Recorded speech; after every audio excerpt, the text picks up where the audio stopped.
Stretch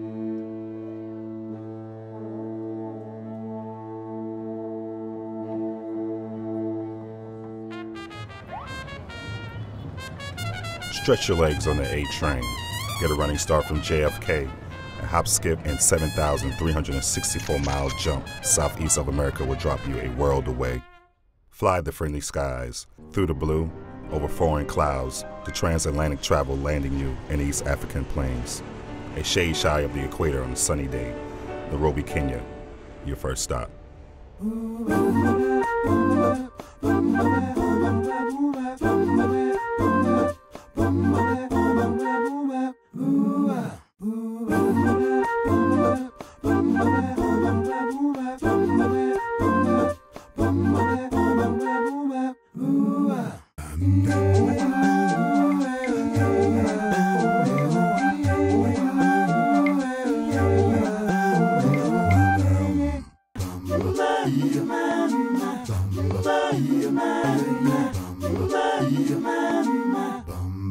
Kenya's capital, a modern metropolis of commerce, a city of 4 million standing at the door, yet in stark contrast of these original lands. A place spread over 2 countries like a blanket of history, a place where the economy is earth and the only life is the land. A place with history and life as rich as the red garments worn by those who live it. A place where a 104-mile drive takes 11 hours.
One 168 kilometers southwest of Nairobi, across the Tanzanian border, is one of the most beautiful parks on the continent.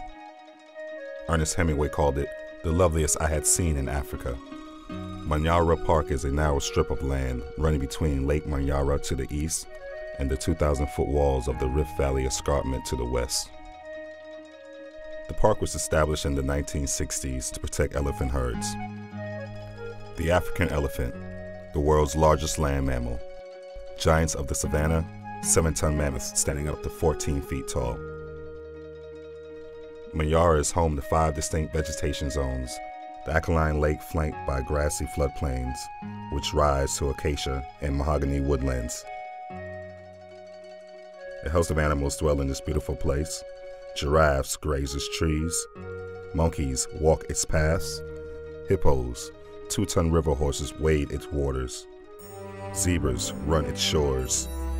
From herds to flocks of endless birds, over 300 species perch these branches and fly these airs, the loveliest I've seen.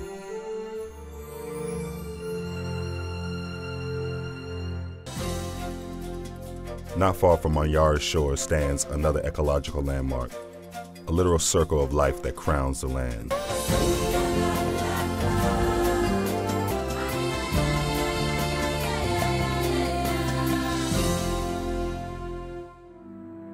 Snow on the equator. Long ago, on the East African landscape, 3 degrees south of the Earth's waist, a massive volcanic mountain that stood as high or perhaps surpassed the 19,000-foot heights of Kilimanjaro, erupted and collapsed.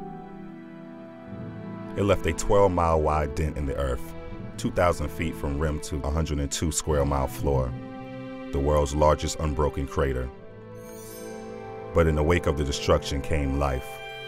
A self-contained ecosystem of forest, lake, and grasslands, and home to some of the world's most magnificent wildlife. Africa's Big Five, 1,000 lions, zebra, wildebeest, giraffe. Between the Serengeti Plains and Lake Manyara, in the heart of Maasailand.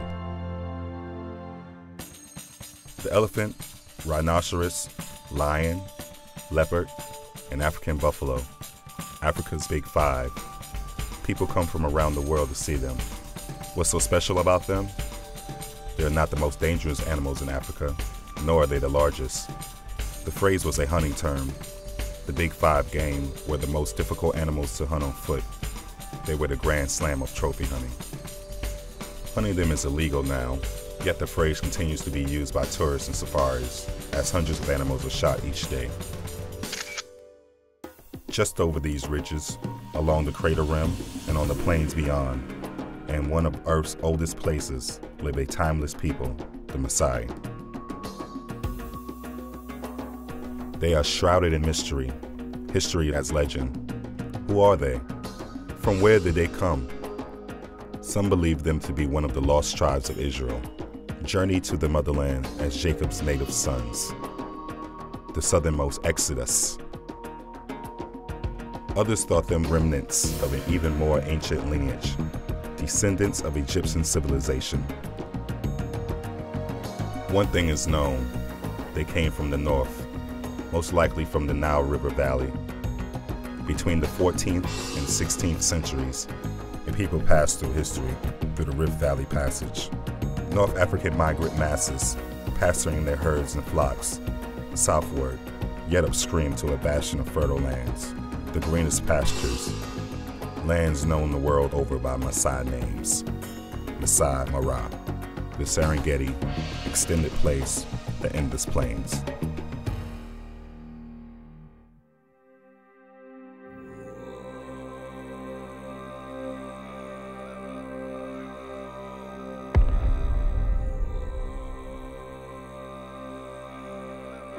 For several hundred years, the Maasai established an East African reign, believing themselves to be God's chosen people and rightful owners of all the world's cattle. Their relentless expansion bullied their neighbors' lands and herds. Entire tribes fled to higher ground. Even foreigners tread circumspectly. Arab slave traders, who ravaged East Africa throughout the 18th century. Slave traders, who over 1,200 years took more Africans than the Americas, feared the Maasai. They are dreaded as warriors, laying all to waste with fire and sword.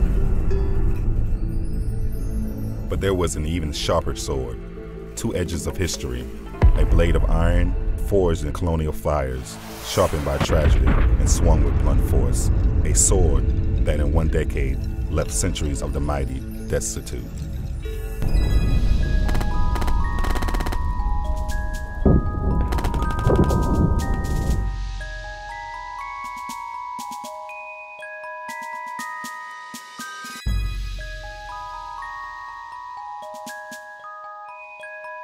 Cecil Rhodes, Leopold II of Belgium.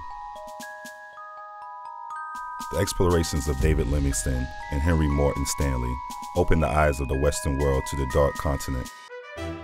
The door to European colonization opened soon after. Many pushed through it in the scramble for Africa. Be it manifest destiny for queen and country, or just thievery. By the First World War, European nations laid claim to the entire continent, save Ethiopia and Liberia.